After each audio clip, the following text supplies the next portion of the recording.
Hi everyone, I'm David, and I'm an empath and an intuitive, and I help folks work through their issues, open up, make sure they're able to identify what their core issue is, and then be able to help them find a solution to that so that they can move forward and dispel it, not just find a comfortable place to put it back here and carry it with you for the next whatever, to actually dispel it. And that's the whole purpose of this. That's why we're sitting together and having this chat to begin with. So wow, what this energy has been a little crazy, right? It's July 25th, it's Tuesday, it's a beautiful day here in the mountains of Asheville. But the energy over the last few weeks has been pretty, wavy, intense, right? So for many of us, problems sleeping, problems eating, a lot of people are on edge, kind of like this tension-oriented thing, kind of short fuses, right? You're seeing it kind of happen in the collective, in what's going on. And so for energy sensitives particularly, this is really a time to analyze and figure out kind of what rocks you have in your pocket that you can let go of. This is a purging time. So I encourage you to let go of things. I encourage you to really dig deep and figure out some of those issues that no longer serve you, these kind of thought systems that you have, these patterns of behavior, the way you're thinking about things. What can you do to kind of move that on and drop off? Because you have just a little bit of time left, and then you'll be carrying those with you for the next kind of cycle. So you definitely want to leave as many rocks behind as possible, which brings us to today's topic, which is garbage in and garbage out. So what do we mean by that?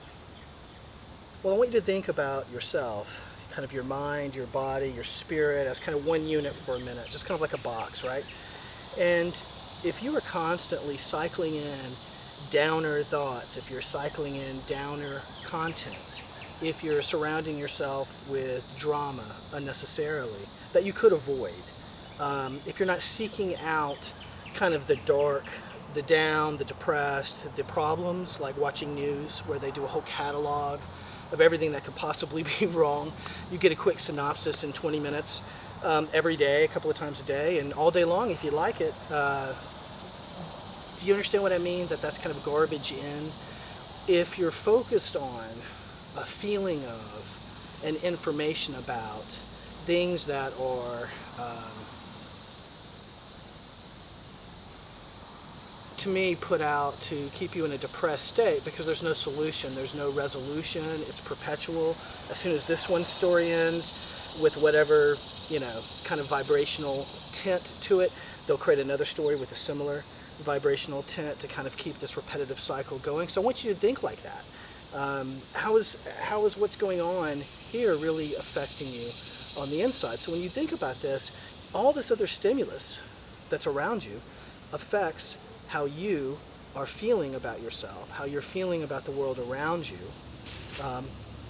And it's really important that you are conscious of what you're taking in and what that does on the output. So think about it.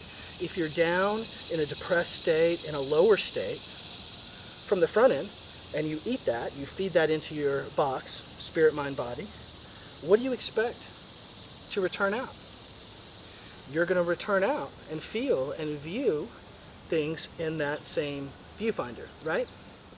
Okay, so we've talked about the stimulus, right, coming in your box and what you're putting out. So what are some things that you can do to offset this? How should things change for you so that you don't cycle the drain or get caught up in this kind of negative karma vortex, right? So the one thing that you really, really, really want to do is you've got to stay conscious. This is the hard part for an energy sensitive, because we want to feel. There's a natural instinct in us that we want to kind of reach out and feel what's around us. It's an amazing thing to recognize something so much bigger than yourself, and to recognize how there's a connection to everything that's around us. Symbiosis, right? So what I want to challenge you with, and what I want to really recommend, is when you're thinking about this stuff, when you're thinking about what can I do to drop some of these rocks off, how do I be careful about what the garbage in is so that I make sure that I'm not just repeating that same stuff back out in maybe a different way. It comes down to you being present. the number one thing I can tell you is you have to be present in the now. When you're not living in the past and when you're not living in the future, a lot of these energy structures that come at you, let's say in this wave that we've had over the last few weeks, right? They're plucking your string because you have that cord inside you, right? So when you're more conscious, when you are present in the moment, very hard to latch on to something that happened in the past, right? When you're present right now, which then starts the cycle, brings you into a downer state, right? Or thinking about future issues or challenges that you see coming for yourself, and spending time in the future, which again brings you into a downer state because you don't have control. You don't have control in the past or the present. You only have control as your state of being in the now. So we all spend way too much time in the past and the present and very little time in the now. So the biggest thing you can do to avoid this whole garbage in, garbage out is simply one step, which is be as present as you can be. I hope this is helpful, and until next time, be well.